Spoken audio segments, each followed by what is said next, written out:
Good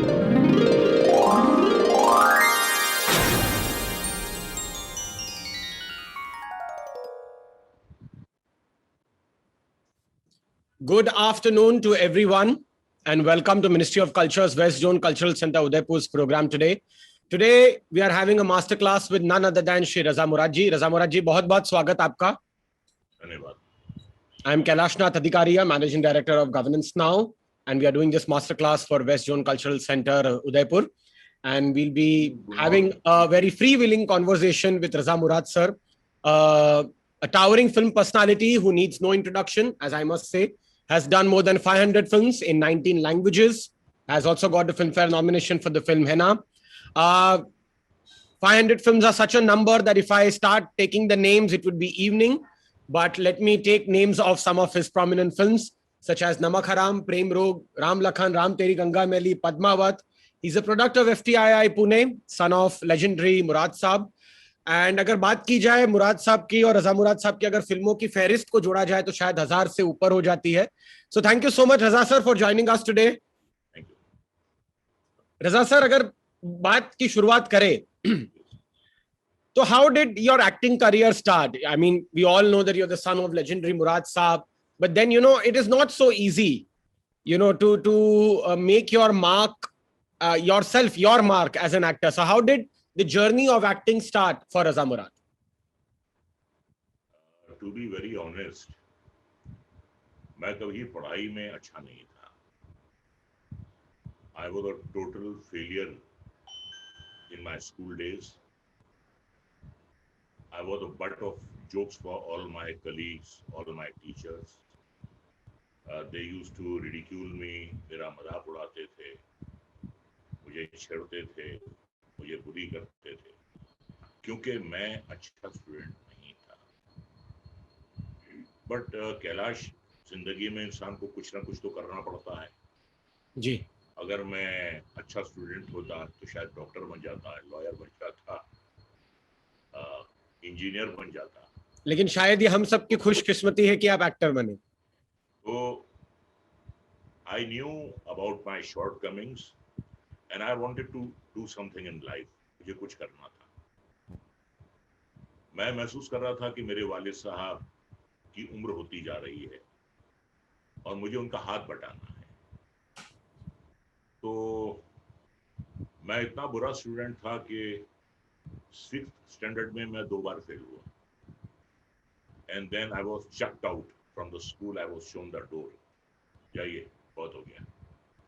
We don't want duffers like you in our school. So I was thrown out. और वो जिंदगी का एक बहुत ही डिफिकल्ट पीरियड था. 1964 से लेके 1969 तक. I was just sitting idle and my father used to get embarrassed जब लोग पूछते थे कि आपके साहबजादे क्या कर रहे हैं. उनके पास कोई जवाब नहीं था. But my mother and my sisters were very supportive. फिर क्या हुआ कि मैं भोपाल चला गया. My mother was not keeping well. और वहाँ हमारे एक दोस्त थे, नाहर सिंह साहब. उन्होंने मुझे सजेस्ट किया कि जो यहाँ का आकाशवाणी है, वहाँ जो रेडियो प्लेज होते हैं, तो आप ऑडिशन दीजिए. वहाँ पे आपकी आवाज़ काफ़ी प्रोमिनेंट लग रही है. तो वहाँ मैंने ऑडिशन दिया. I was selected. और वहाँ से जो हवा महल के प्रोग्राम आते हैं, यू नो हवा महल? जी जी. 15 मिनट का प्रोग्राम आता था, बहुत ही मशहूर. तो हवा महल के मैंने काफ़ी वहाँ से प्लेस किए. और पहले प्ले में मुझे 15 रुपए मिले. तो वो मैंने अपनी माँ को दे दिए. वो मेरी पहली कमाई जी.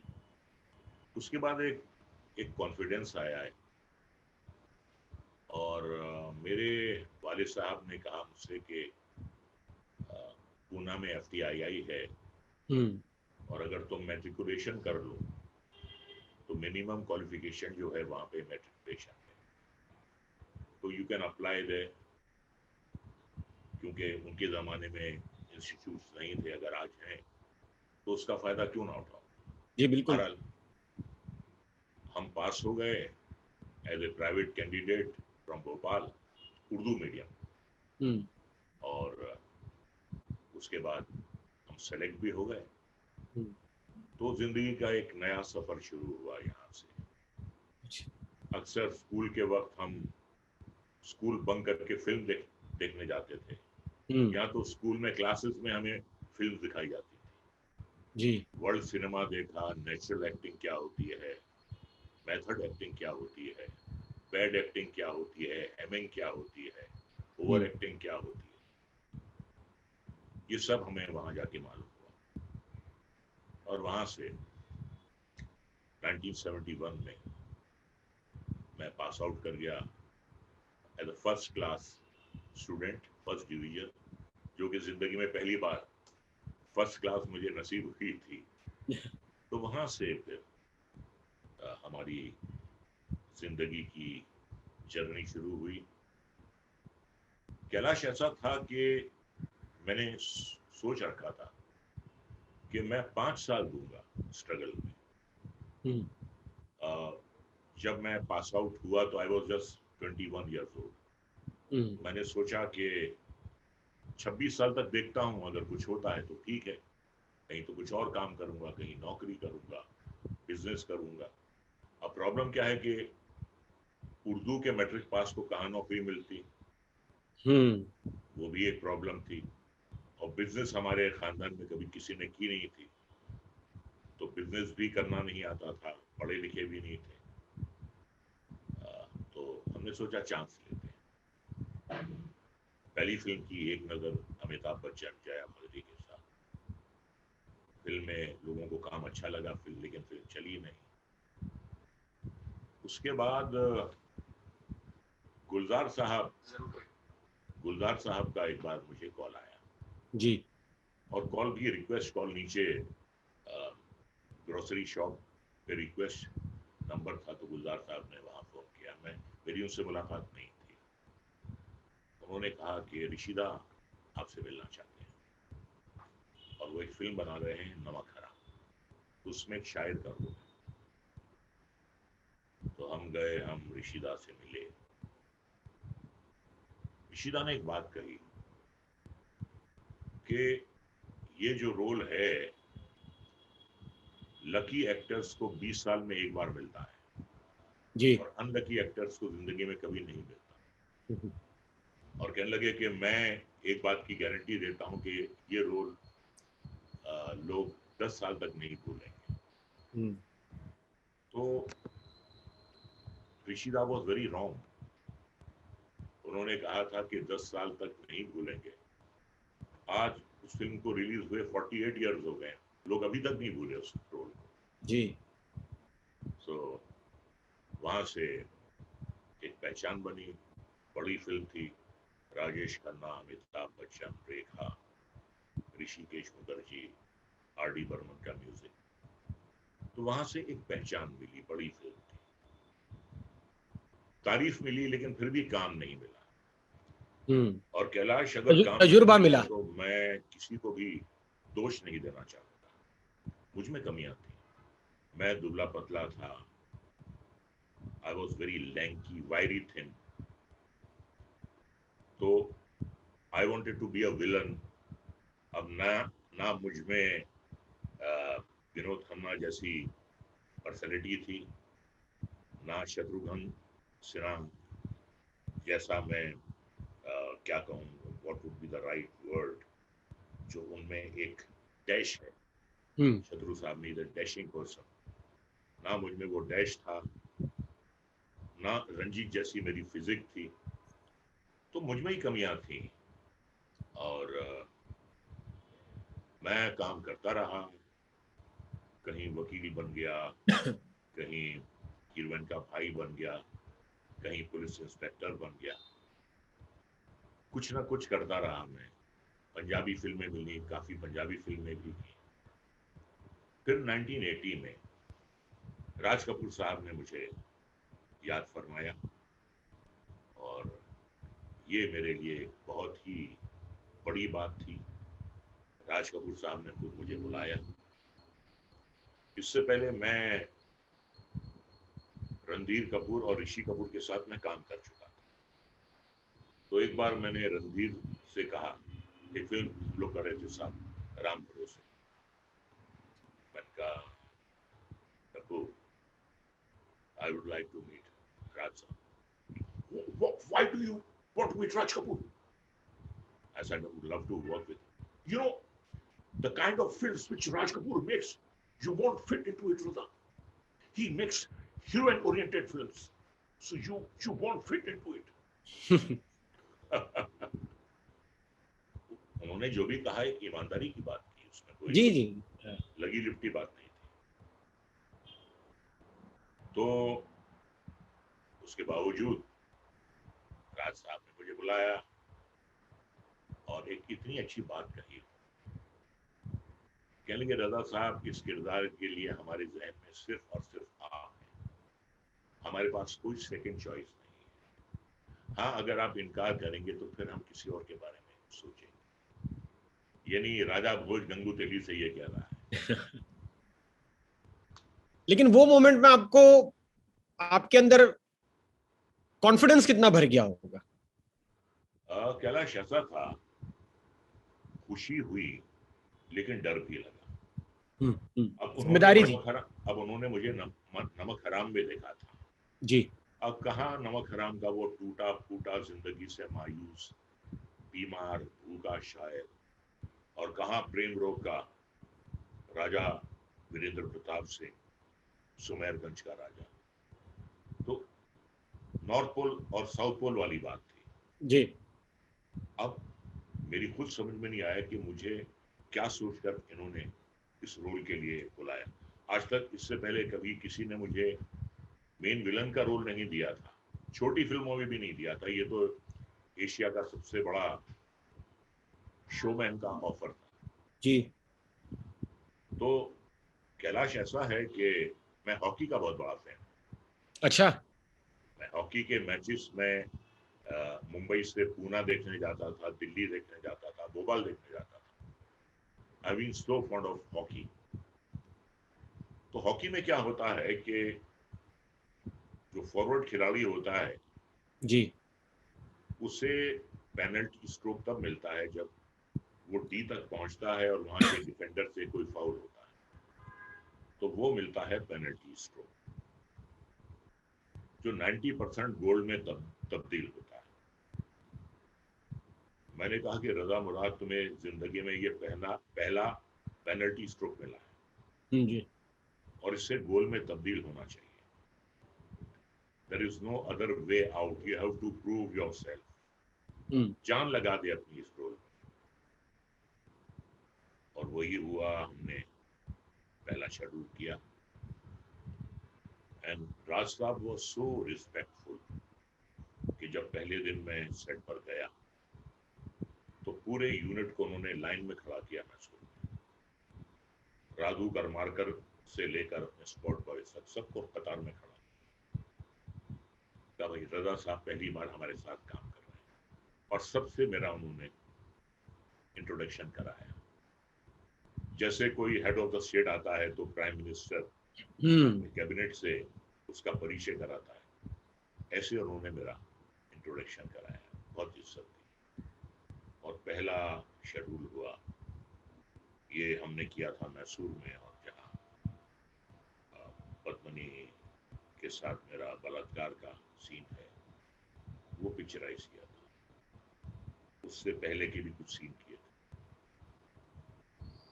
उसके बाद बात आई गई हो गई, हम आ गए। एक दिन उनका कॉल आया कि रजा साहब, हमने रशीद तैयार किए हैं, हम आपको दिखाना चाहते हैं। तो हम गए, रशीद दिखाए उन्होंने जो हमने सीन्स किए थे मैसूर में। और मैंने जब अपने आप को देखा पर्दे पर, मैंने कहा, रजा मुराद, इज इट यू? क्या तुम हो ये? ऐसी एक तब्दीली थी उस कैरेक्टर को देखकर। खाली उन्होंने एक मूंछ लगाई थी, अच्छे कपड़े लिए थे, तो it was like a transformation की ये तो मैं हूं ही नहीं यार। ये तो वाकई कैरेक्टर है वीरेंद्र प्रताप सिंह। एंड नमक हराम के कैरेक्टर से यहाँ तक। जी जी। उसके बाद उन्होंने ये कहा, काफी लोग थे वहां पे ट्रायल में, उनका रजा साहब ये सब लोग आपके मुखालिफ थे। जब हमने कहा कि इस रोल में हम आपको ले रहे हैं, तो ये सब के सब जो थे ये आपके खिलाफ थे। किसी ने कहा फलां को ले लिए, किसी ने कहा फलां को ले लिए। हमने कहा साहब हमारी तो नजर है, हम भी नजर रखते हैं, हम तो इस रोल में रजा साहब को। अब देखो क्या होता है कैलाश के, that is a saying in English के, ability without opportunity is a big hero. अगर आपके पास टैलेंट है और आपको मौका ही नहीं मिले वो टैलेंट दिखाने का, तो आप क्या करेंगे? सही बात। फिर उन्होंने कहा देखिए रजा साहब, हमने सबको झूठा साबित कर दिया। अब ये सब के सब यही कह रहे हैं, उनके बेटे भी थे कि रजा साहब से ज्यादा सुटेबल इस किरदार में और कोई नहीं। वहां से शुरुआत हुई। अब देखिए क्या है, ये इंडस्ट्री जो है ये तो भेड़ चाल है कि रजा मुराद को राज कपूर ने एज ए मेन विलन लिया है, तो काम हमारे पास आना शुरू हुआ। उसके बाद फिल्म जब लगी तो लोगों ने नोटिस किया उसमें हमें। उसके फौरन बाद राम तेरी गंगा मैली शुरू हो गई, उसमें भी उन्होंने हमें बुलाया और फिर 1.5 साल हम राम तेरी गंगा मैली में मशगूल रहे एकदम। उसके बाद 1985 में राम तेरी गंगा मैली लगी। लगने से पहले के मैं आपको 2 वाकयात सुनाता हूँ जी। फिल्म के ट्रायल शुरू हुए तो सलीम खान साहब, सलमान खान साहब के वालिद, उन्होंने ट्रायल देखा और ट्रायल देखकर उन्होंने मुझे फोन करके बुलाया और कहा कि रजा साहब आपकी फिल्म हम देखकर आए हैं और आपने इतना अच्छा इसमें काम किया है, तो आपको मुबारकबाद देनी थी मुझे। और वो एक फिल्म प्लान कर रहे थे, बागिनी, मतलब शेरनी जी, बागिनी प्लान कर रहे थे वो फिल्म, और उसमें मुझे एज ए मेन विलन लेना चाह रहे थे। तो ये पहला बड़ा ऑफर आया सलीम साहब की तरफ से जी। एक बात उन्होंने और कही, कहने लगे रजा साहब मुझे फिल्म इतनी अच्छी लगी है। इनका राज साहब आपने कमाल की फिल्म बनाई है, रूह को छूती है ये फिल्म। तो डब्बू ने कहा कि सलीम साहब फिल्म को चलना चाहिए। तो सलीम साहब ने कहा कि डब्बू, अगर तुम्हें इस फिल्म पे शक है कि ये नहीं चलेगी तो तुम्हें फिल्म बनाने का कोई हक नहीं। अगर इस फिल्म पे तुम शक कर रहे हो, if you have doubts about this film whether this will run or not, then you don't have the right to make any film। एक ये बात हो गई। उसके बाद रिलीज से 2-3 दिन पहले रात के 2:30 बजे फोन बजा मेरा। मैं घबरा गया कि ये 2:30 बजे किसका फोन आ गया अचानक। नींद से उठा मैंने, फोन उठाया, hello, yeah Raza, hi, this is Firoz Khan and I saw your film, you have done a fabulous job and I have something very good to offer, so why don't you come tomorrow to my office and we'll talk about it। तो उन्होंने मुझे बुलाया and he offered me जांबाज। जांबाज में भी उन्होंने मुझे जांबाज मेन विलन का रोल दिया। तो यहाँ से शुरुआत हुई। उसके बाद रमेश सिप्पी ने बुलाया, सुभाष घई ने बुलाया,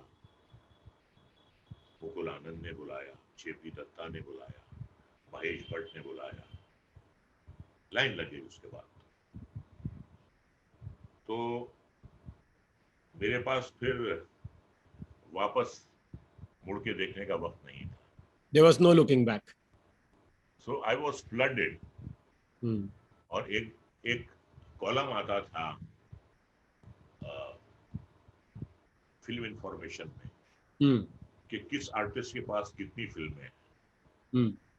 सो दे काउंटेड माय फिल्म्स मुझे भी नहीं मालूम था कि मेरे पास 78 फिल्म्स हैं on the floor, 78 films at that time. Oh. And I was working for about 16-18 hours a day. 3-3, 4-4 घंटे में काम करता था. तो एक दिन मैं काफी लेट पहुंचा घर, तो मेरी माँ बेचारी खड़ी मेरा इंतजार कर रही थी और उनकी आंखों में आंसू थे. बेटा इतना क्यों काम कर रहा है, दिन रात तू शूटिंग करता रहता है, तू अपनी सेहत का ख्याल नहीं रखता, तू अपने खाने का ख्याल नहीं रखता, इतना काम क्यों कर रहा है. मैंने कहा अम्मा, मेरी जिंदगी की गाड़ी जो है वो 14 साल लेट है, तो मुझे ज्यादा काम करके उन 14 सालों को रिकवर करना है, इसलिए मैं काम कर रहा हूँ और मुझे बहुत अच्छा लग रहा है, मैं तो काम के लिए तरस रहा था. तो इस तरीके से गाड़ी चल निकली और फिर ये था कि I was one of the busiest actors और बस ये था कि कभी 3 शूटिंग कर रहा हूँ, कभी 4 शूटिंग कर रहा हूँ, ये सिलसिला जो है चलता रहा, वो चलता रहा.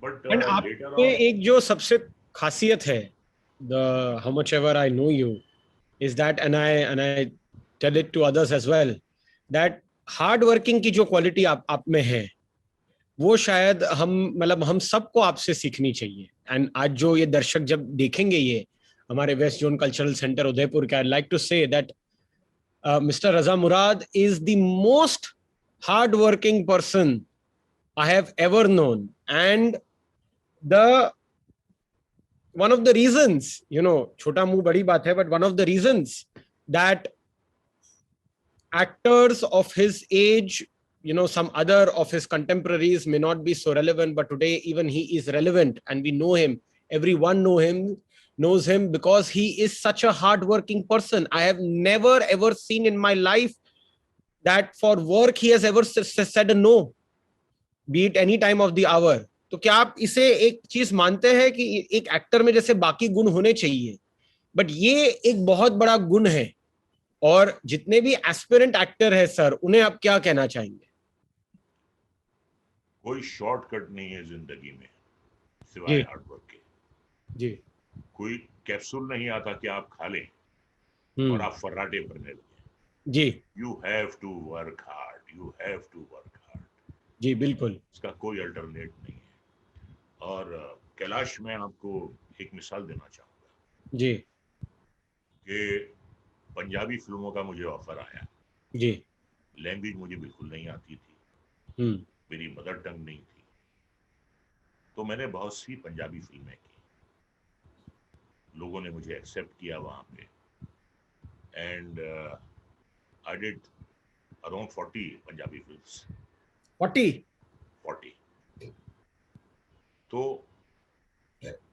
मैं उसी की बात कर रहा हूँ कि 2011 में बीटीसी वहाँ एक बहुत मशहूर, जी, बहुत बड़ा ब्रांड. जी. तो पहला उन्होंने अवार्ड फंक्शन अनाउंस किया, and I was the first actor who received the life time achievement award in Punjabi films, जो कि मेरी मातृभाषा नहीं है. तो सोचिए इसके पीछे मैंने कितना हार्डवर्क किया होगा. जी बिल्कुल. बड़े बड़े पंजाबी एक्टर्स मुझसे सीनियर, से रुतबे में बड़े, पहला अवार्ड मुझे मिला, lifetime achievement award, and it was just my sheer hard work. जी. क्योंकि जब तक आप फोकस्ड नहीं होंगे, लोग आप पर फोकस नहीं करेंगे. बिल्कुल. जिंदगी जो है कैलाश, अगर आप काम की कदर करोगे, काम आपकी कदर करेगा. बिल्कुल बिल्कुल. आप काम की इज्जत करोगे, काम आपकी इज्जत करेगा. बिल्कुल. आप लापरवाही करोगे, काम आपसे लापरवाह हो जाएगा. This is all give and take.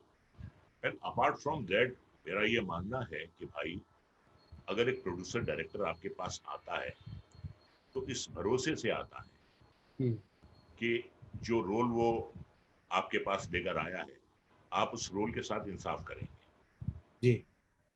एक भरोसे के साथ आता है, आपको वो भरोसा कायम रखना है, not merely as an actor but as a person also.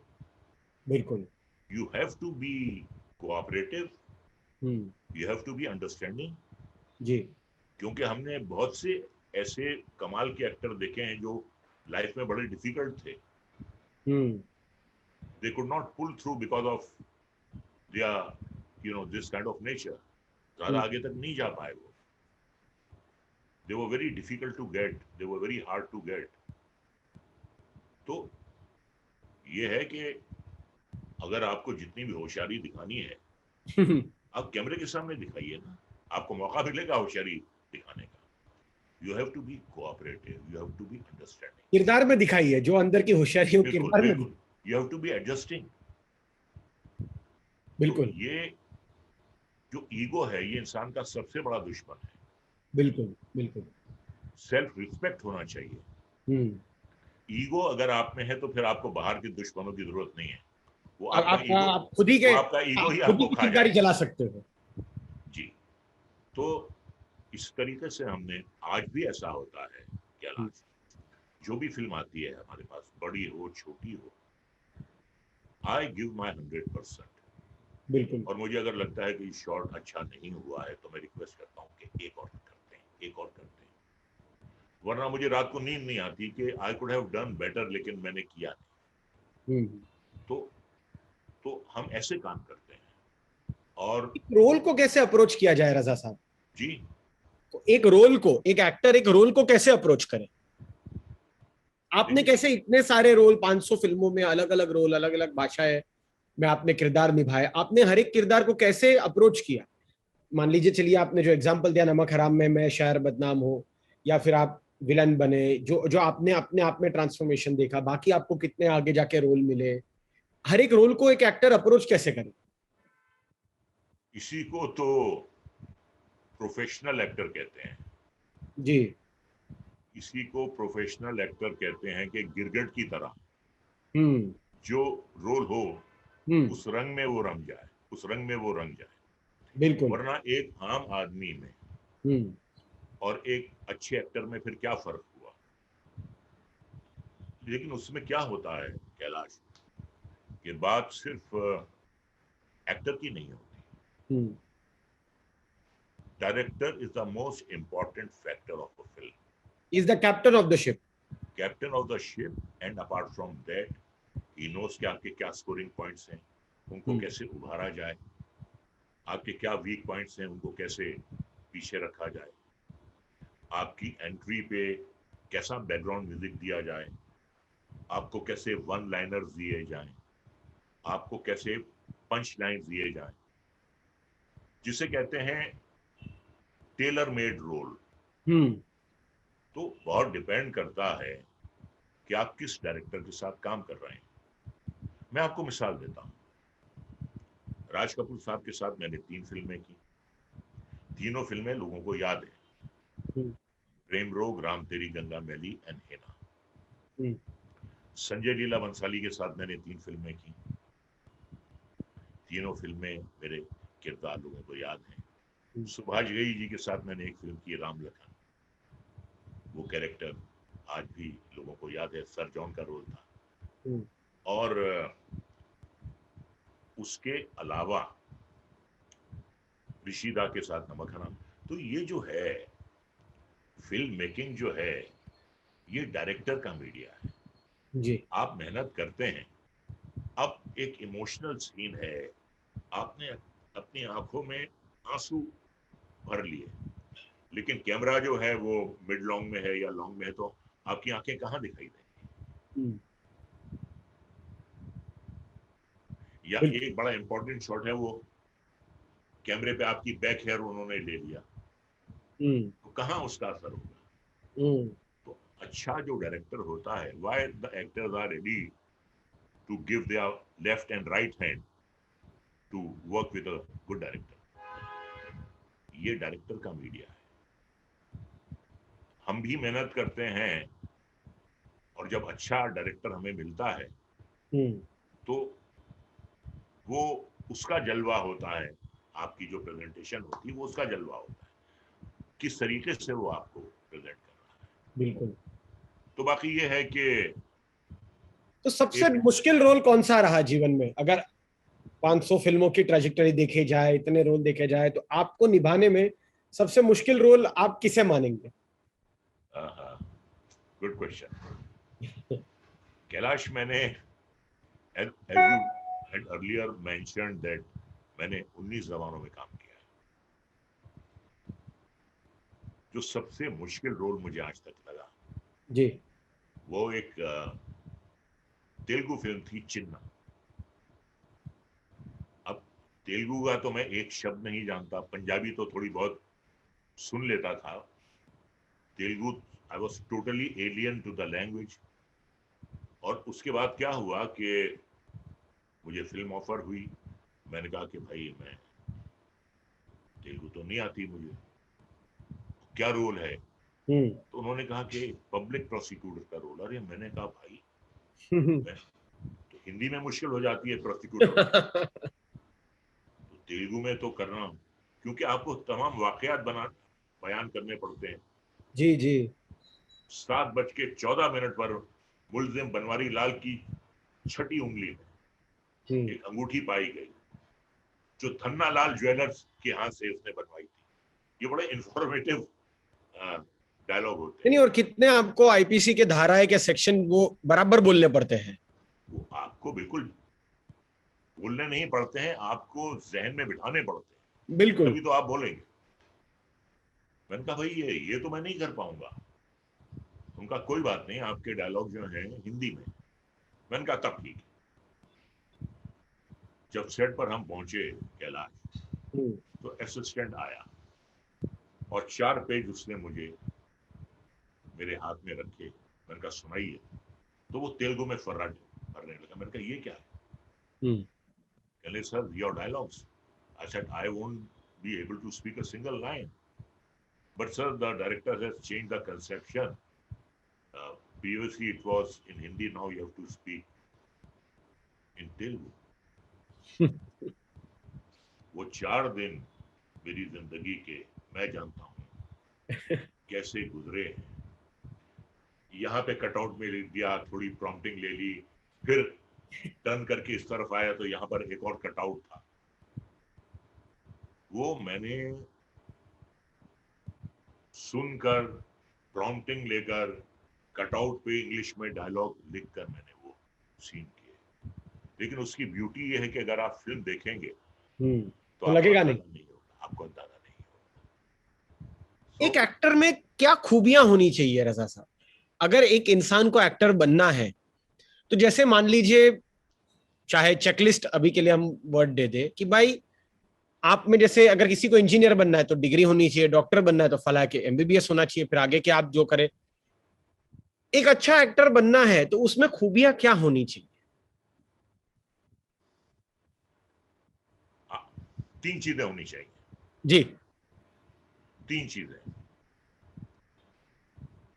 Talent. Ji. Talent के बिना आप एक्टर नहीं बन सकते, भले कितनी ही आपको पैडिंग दे दी जाए।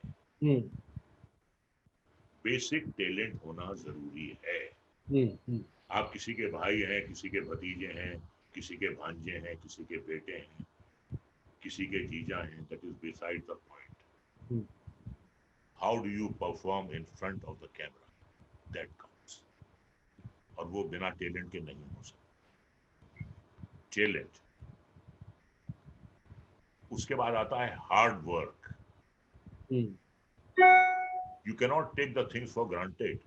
You cannot take it easy के ठीक है 2 फिल्में तो मेरी हिट हो गई। नहीं, 2 फिल्में अगर हिट हुई हैं तो वो जिम्मेदारी है आपकी कि जो आपका काम पसंद किया गया है, लोगों ने एक्सेप्ट किया है आपके काम को, you should maintain that bye share hard work.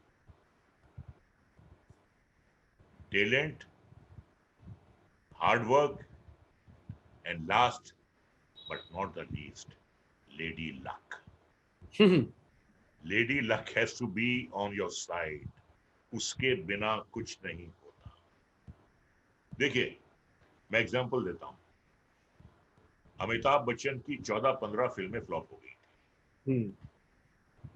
Distributors वो very unsure of taking his films, और एक उनकी फिल्म थी दुनिया का मेला।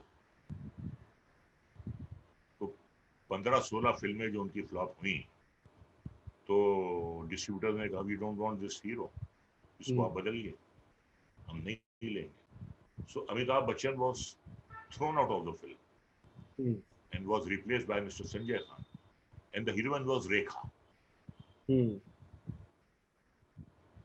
उन्हें फिल्म से निकाल दिया गया।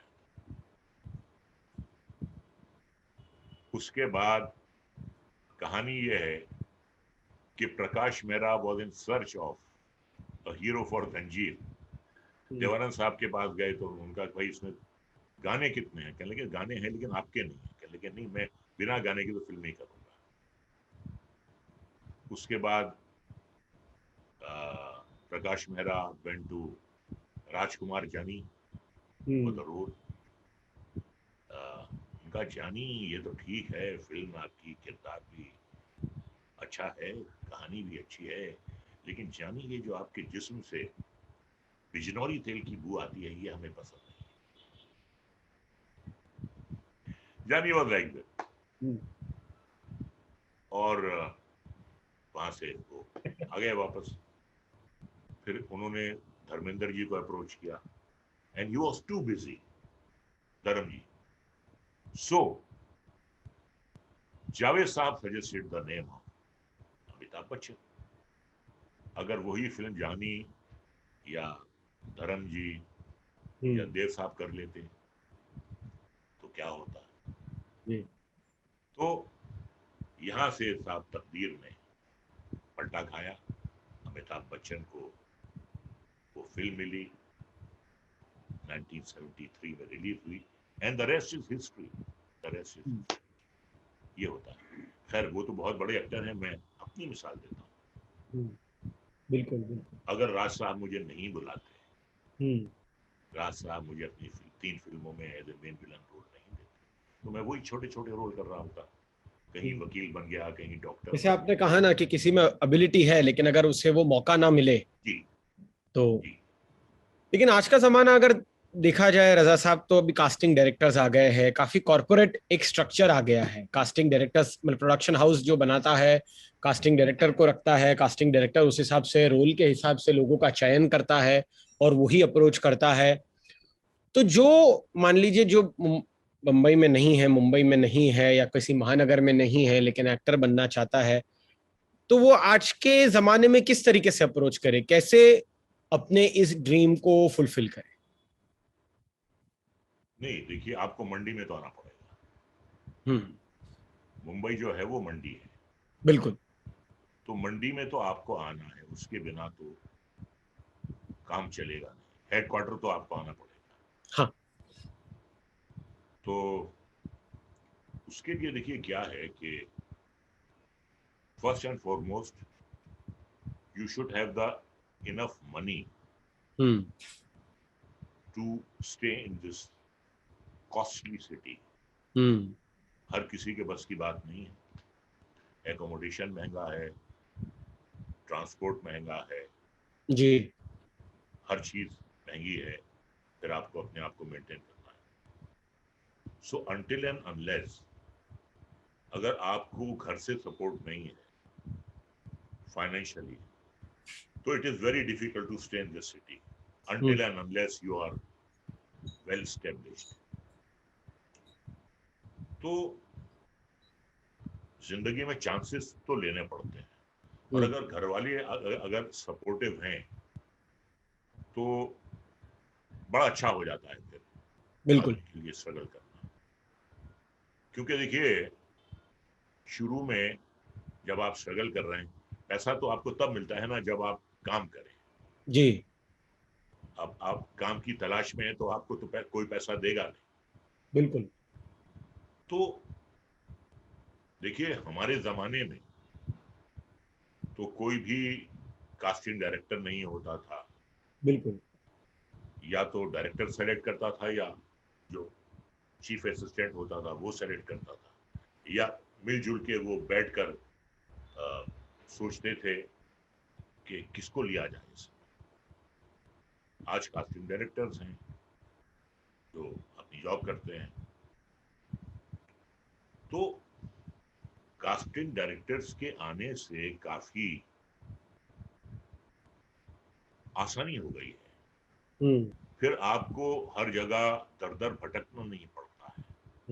हमसे पूछिए स्ट्रगल क्या होता था।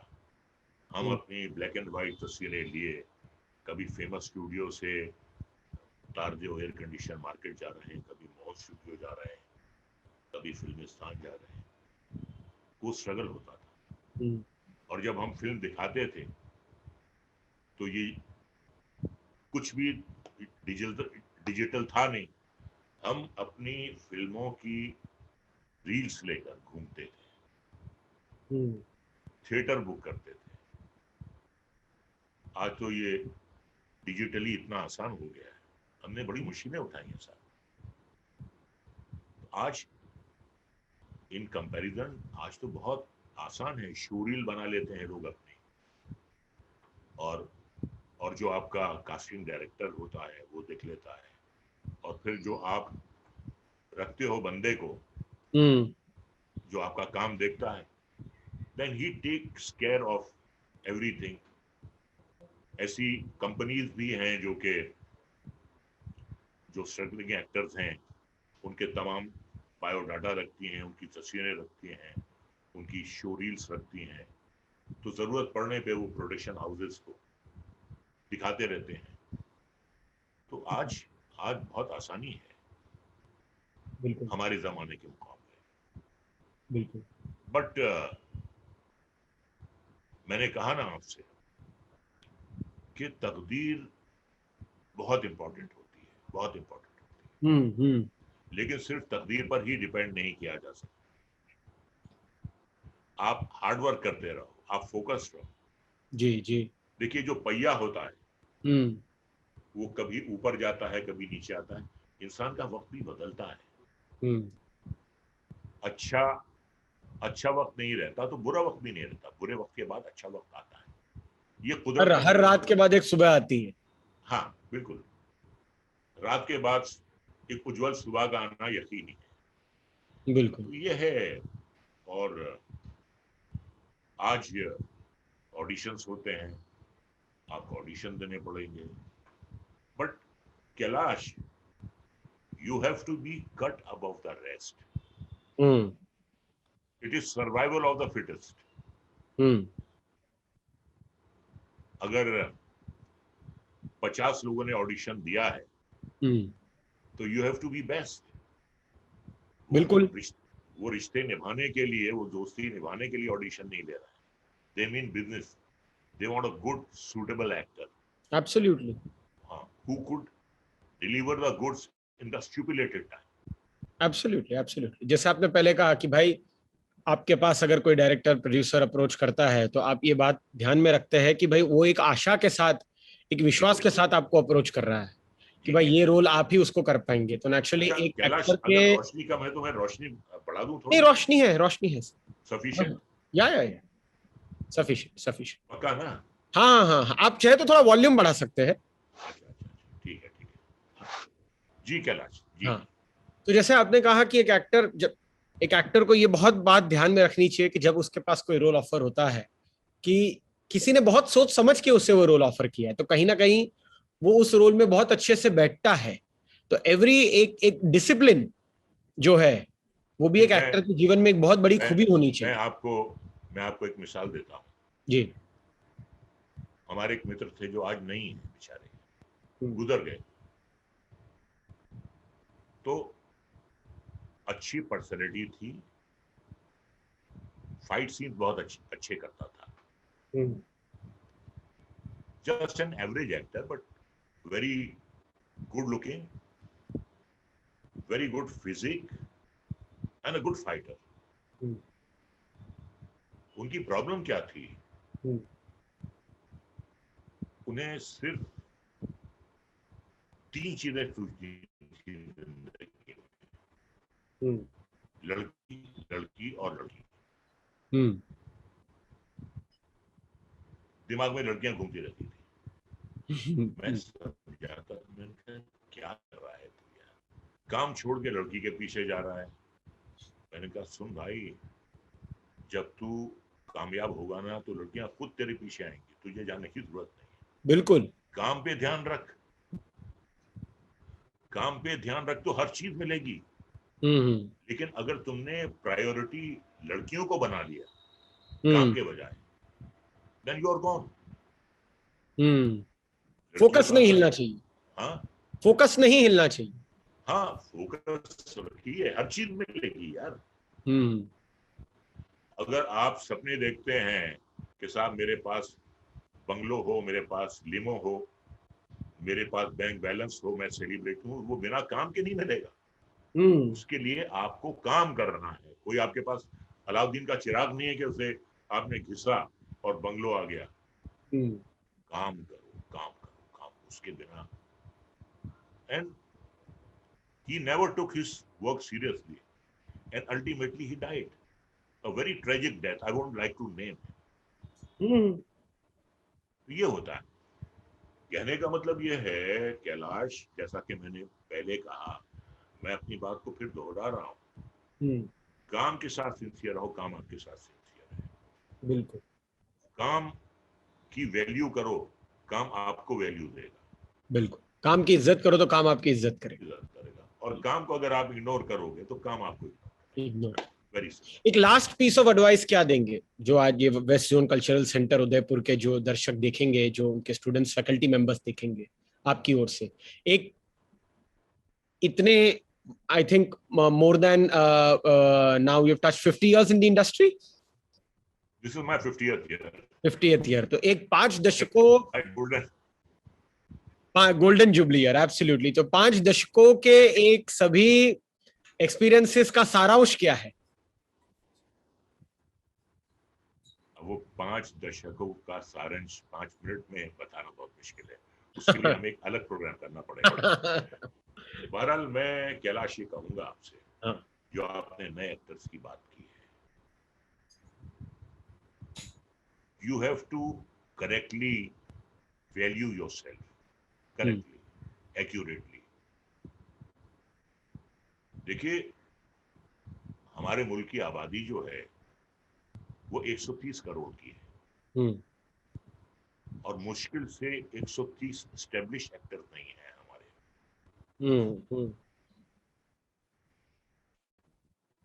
मैं उन एक्टर्स की बात कर रहा हूँ एस्टेब्लिश, जिनके पास खुद काम आता है। जी जी। मैं स्ट्रगलिंग एक्टर्स की बात नहीं कर रहा हूँ, जो बेचारे काम की तलाश में निकलते हैं। खैर, काम की तलाश में निकलना भी जो है कोई पाप नहीं है, अच्छी बात है, अच्छी बात। आप काम मांग रहे हैं, आप भीख नहीं मांग रहे हैं। बिल्कुल। तो मैं ये कहूंगा कि there is a saying in English, know thyself, अपने आप को पहचानो। देखो, थिएटर में एक्टिंग करना अलग बात है, स्कूल के ड्रामाज में, कॉलेज के ड्रामाज में, या कॉलेज यूनिवर्सिटी के ड्रामाज में काम करना चाहिए। लेकिन अगर आपको इसे अपना प्रोफेशन बनाना है, you have to be the best. True. देखिए, हमारे जमाने में इतने नेचुरल एक्टर्स नहीं थे। हैमिंग बहुत हुआ करती, जैसे दिलीप कुमार, मोतीलाल जी, संजीव कुमार, बलराज साहनी, नसीरुद्दीन शाह, खैर बात की पैदावार है। नेचुरल एक्टर्स हमारे यहाँ बहुत कम थे। तो आज बहुत बहुत नेचुरल एक्टर्स आ गए, नेचुरल परफॉर्मर्स आ गए। तो पहले ये होता था कि अगर कोई नया लड़का आया है और पूछा जाता था कैसा एक्टर है, अच्छा एक्टर है, वेरी गुड। आज ये है कि एक्टर कैसा है, इज गुड यार, अच्छा है, वेरी वेरी गुड। ये हो गया क्योंकि बहुत वेरी गुड आ गए। सो वेरी गुड होना is not enough, you have to be cut above the rest. You have to be the best. तो अगर आपको इसकी रोजी रोटी कमानी है, अगर आपको नेशनल या इंटरनेशनल मैप पर आना है, तो वो योग्यता आप में होनी चाहिए। बिल्कुल। आप समझ रहे हैं कि आपकी योग्यता ये है, लेकिन असल में आपकी योग्यता इतनी है। तो आपने जो है अपनी वैल्यूएशन बहुत ज्यादा कर दी है। वो कभी सही नहीं होती। सही वैल्यूएशन वो होती है जो लोग करते हैं आपके बारे में। मैं ये नहीं कहूंगा कि मैं रजा मुराद साहब हूं, मैं कहूंगा मैं रजा मुराद हूं।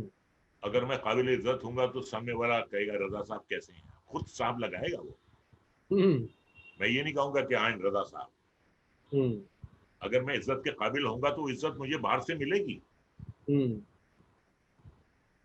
बिल्कुल। तो आपको अपनी सही वैल्यूएशन करना है, और यह आपको मालूम होना चाहिए कि आप जब इस प्रोफेशनल फील्ड में, which is highly competitive, 8 lakh struggling actors जो हैं वो रजिस्टर्ड हैं।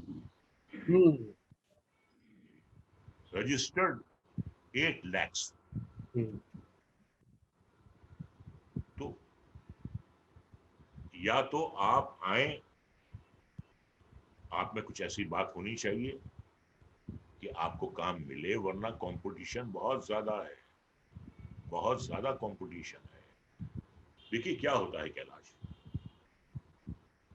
सिटी वाइज, स्टेट वाइज बात अलग होती है, लेकिन यहाँ जो है, यहाँ जो कंपटीशन है वो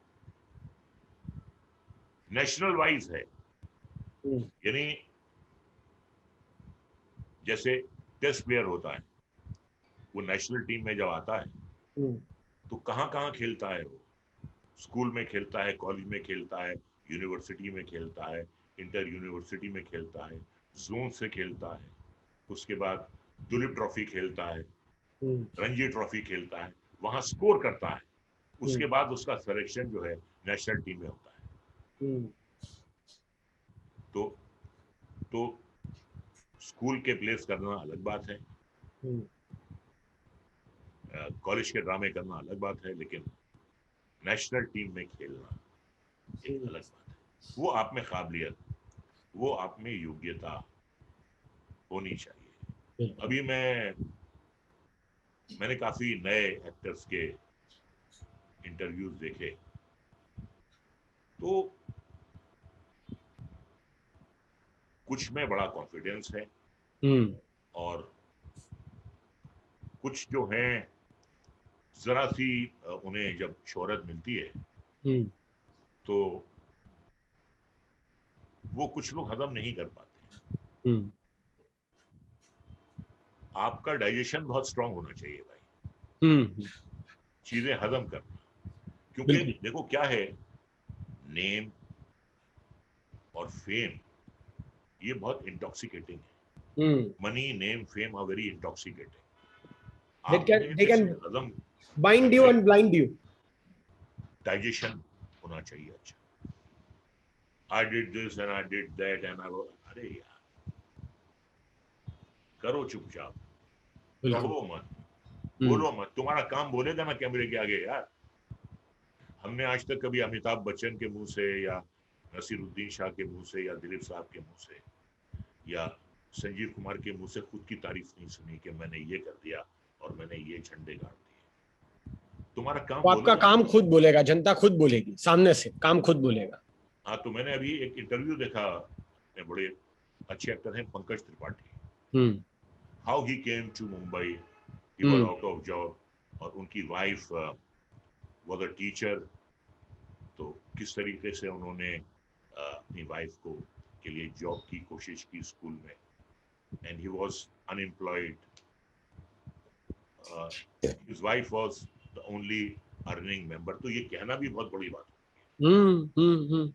तो बात वही है ना, आप में दम है तो आपको काम मिलेगा। No, he is one of the best, most sought after, या वो तो आपका काम बोलेगा ना। बिल्कुल। नेवर हाइड योर पास्ट, अपने पास्ट को कभी छुपाओ मत। बिल्कुल। And on the contrary you should be very very proud कि आप क्या थे और आप क्या हो गए। तो ये सारी बातें हैं। आप इन नटशेल आप में बात होनी चाहिए, आप में फोकस होना चाहिए, आप में डेडिकेशन होना चाहिए। And first and foremost Kailash, you have to be a good human being. अच्छा इंसान बनना बहुत जरूरी। कोई भी किरदार निभाने के लिए सबसे पहले एक किरदार निभाइए, वो एक अच्छा इंसान बनने का। बिल्कुल बिल्कुल। नहीं, थैंक यू सो मच रजा साहब। Waste zone cultural centre Udaipur की ओर से आपका बहुत बहुत धन्यवाद, आपने अपना बहुमूल्य समय निकाला, हमसे बात की। Thank you so much sir, thank you. I know that जो भी हमारे ये इनकी फैकल्टी जो ये शो देखेंगी, उन्हें बहुत सीखने को मिलेगा। You have a sea of experience when it comes to, Bollywood, Hindi film industry, acting, and I'm sure that today's session will be enriching to many who see this. Thank you so much. Thank you. Thank you. Thank you. Good afternoon.